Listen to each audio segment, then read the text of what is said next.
Se falou muito aqui de agenda positiva. A oradora que me antecedeu, a nobre senadora pelo Estado do Amazonas, reconhece, inclusive, que podia ter se avançado mais, poderia ter se votado coisas mais importantes, não é? Mas eu tenho uma visão mais crítica ainda. Eu acho que a chamada agenda positiva, ela deixou de ser positiva porque não é, senhor presidente, tipificando, mudando a tipificação de um crime, dizendo que o crime de corrupção passa a ser crime hediondo, que se vai ganhar alguma coisa. Não vai se ganhar nada. O que vai se ganhar é a celeridade. É fazer com que o sentimento de impunidade, que tenho certeza motivou, foi um dos motivos principais que levaram o povo às ruas, esse sentimento de impunidade reinante no país, é por conta do mau andamento dos processos. Os processos não andam. O número enorme de recursos que impedem o julgamento de uma ação contra um corrupto. De forma que eu entendo que a gente poderia ter votado coisa mais importante. Dentro desse aspecto, eu tinha uma PEC, antes de qualquer movimento popular, antes de qualquer manifestação de rua, eu tinha uma PEC que tomou o número 18 e que estabelecia, em definitivo, uma interpretação alterando o artigo 55 da Constituição Federal para tornar automática a perda do mandato de parlamentar nas hipóteses de improbidade administrativa ou de condenação por crime contra a administração pública. Quer dizer, o parlamentar, deputado ou senador, condenado por um desses dois crimes, ou pelos dois crimes, não tinha mais aquela polêmica de ser a Câmara ou o Senado que iria cassar o seu mandato. Quem cassaria era o próprio Supremo Tribunal. PEC simples, mais simples do que essa não pode existir, né, para acabar, inclusive, essa divergência pública, né? Por conta disso, um deputado federal que está preso lá do estado de Rondônia, se essa PEC minha estivesse em vigência, esse episódio não teria maculado mais ainda a imagem do Congresso Nacional, das duas casas, Câmara e Senado. Esse episódio não existiria estando em vigor esta PEC. De forma, senhor presidente, que estranhamente ela não andou na Comissão de Constituição e Justiça. Houve um entendimento entre o presidente da Casa, o senador Vital do Rego, da Paraíba, e o senador pelo Amazonas, líder do governo, Eduardo Braga, um presidente, o outro relator, e a minha matéria simplesmente não andou. E o pior, e o mais grave, tentaram me fazer de idiota.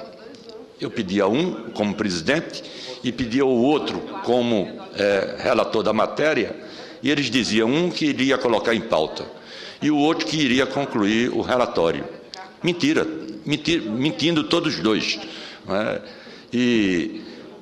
Chegamos ao final disso, eu pedi ao presidente da Casa, o senador Renan Calheiros, para incluir na ordem do dia.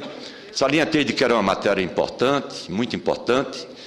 Se ele estava realmente preocupado com a agenda positiva, não é? Essa coisa seria importante. Mas o senador Renan Calheiros botou na cabeça, por exemplo, que tem que ficar bem resolvendo os problemas da Casa em cima dos funcionários, por exemplo, né? Ele não vai fazer economia em cima de funcionários aqui. A economia do Senado tem que ser feita no esbanjamento de dinheiro de outras coisas, e não em cima do corpo funcional da Casa, que tem sofrido, ultimamente, várias restrições em seus salários, em seus direitos. Mas isso é outra coisa. Então, presidente, eu termino lamentando profundamente, extravasando a minha indignação, o meu protesto pela PEC 18 não ter sido acolhida pela mesa, pelo presidente da Casa, ter tido o tratamento que teve errado, incorreto, na Comissão de Constituição e Justiça, a principal comissão desta Casa, me permita os outros parlamentares esse conceito, e dizer que apresentei 2 requerimentos. Apresentei ontem à noite 2 requerimentos. O primeiro, um requerimento de minha autoria, pedindo para que, com base no artigo 358, combinado com o artigo 172, inciso 1º do Regimento Interno do Senado Federal, a inclusão na ordem do dia da proposta de emenda à Constituição número 18 de 2013. Essa que eu acabei de dizer de que trata. E o requerimento encontra guarida, porquanto o presidente da Comissão de Constituição e Justiça, dentro da inércia que dominou as suas ações com relação a essa proposta, justifica a inclusão da proposta em ordem do dia. Então, já que o presidente da Comissão de Justiça não cuidou das coisas, não fez a PEC andar, eu estou pedindo para que ela ande, que o presidente faça isso. O outro foi, eu fui colher as assinaturas. Colhi as assinaturas dos líderes para que... já falei do primeiro requerimento, estou falando agora do segundo. Com isso, peguei a assinatura, eu pessoalmente, de todos os partidos. Os partidos, o PMDB, o PSB da senadora Lídice da Mata, através do seu líder Hollenberg Rodrigues. Poupei o PT, o partido de Vossa Excelência me conhece, poupei o PT, não queria constranger o partido a assinar uma PEC dessa que hoje tem como objetivo pessoas dentro do partido. Então, não constrangi o PT. E aí a alegação ontem foi de que esse meu requerimento, que eu fiz e não podia assinar porque não sou líder, e colhi a assinatura dos líderes, colhi, senhor presidente Jorge Viana, mais de 90% das assinaturas. Só não colhi a do PT e a do Paulo Davim, que é do PV, e é o único senador do PV, porque estava viajando, está fora do país. Não é? Não sei se fora do país, não estava no Senado ontem à tarde. Então, Vossa Excelência vê que colhi a assinatura de mais de 90%. A mesa, através da secretaria da mesa, com certeza chamou a atenção do presidente, que era preciso todas as assinaturas.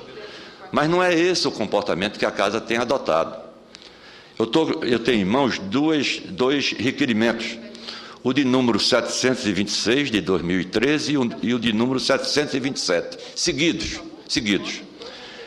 Ambos pedindo a inclusão num calendário especial, o que eu pedi.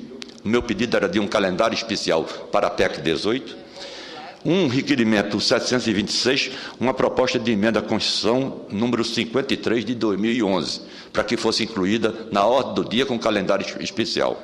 E um outro requerimento, esse de número 727, também fazendo a proposta de que a emenda à Constituição de número 75, igualmente de 2011, fosse apreciada em regime de calendário especial.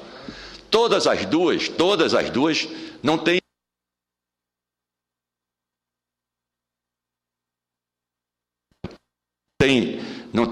meu caro senador Jorge Viana, ambas não têm a unanimidade das assinaturas. Então, veja, Vossa Excelência, que coisa discriminatória, né? Para poder atender esses dois requerimentos, a mesa que assessora o senador Renan Calheiro informa que pode. E as duas foram incluídas em regime especial, em calendário especial para ser apreciado. Uma, inclusive, já foi apreciada agora nessa chamada, entre aspas, agenda positiva, fecha aspas. De forma que eu queria deixar aqui registrado, eu vou voltar segunda-feira, vou voltar a essa tribuna. O presidente disse que vai submeter terça-feira a votação, os dois requerimentos. Se eu for derrotado, não é, eu vou requerer, já falei com o Randolfo Rodrigues e mais duas pessoas para que a gente possa requerer a verificação de quórum e ficar registrado nos anais quem é contra isso, quem é contra e quem é a favor. Não é? Aqueles que não querem, por corporativismo, né, dar poderes ao Supremo de caçar parlamentares condenados, e aqueles que querem realmente fazer isso porque entendem que a PEC é oportuna e a PEC deve ser votada. Eu quero agradecer a Vossa Excelência, a sua tolerância. Tem pessoas que querem, inclusive, viajar, porque hoje é sexta-feira aqui, a senadora Ana Rita, por exemplo. Mas queria só dizer também, tem outra coisa, presidente, que é preciso ter cuidado, que está se armando, sobretudo na Câmara dos Deputados. querem mudar a questão do foro privilegiado.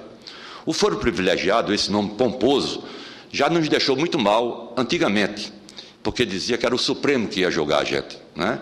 E a gente deveria ser julgado pelo juiz singular, o juiz Acó, o juiz de primeira instância, lá embaixo, né? Ora, é muito mais fácil se pressionar um juiz singular lá embaixo do que 11 ministros no Supremo Tribunal. E a partir do mensalão, quer queira ou não, houve um divisor d'águas, né? Então, como é que vai agora se tirar da apreciação do Supremo Tribunal os crimes, o foro, retirar isso e colocar lá embaixo para ter uma série de recursos, barganhas, isso e aquilo? É querer ficar mal com todo mundo, não é questão de rua, de opinião pública, de mídia, não. É ficar mal com todo mundo. É um momento inoportuno de se querer mexer nessa questão de foro privilegiado. O foro deve permanecer no Supremo Tribunal. Muito obrigado e, mais uma vez, obrigado pela sua atenção e pela sua tolerância.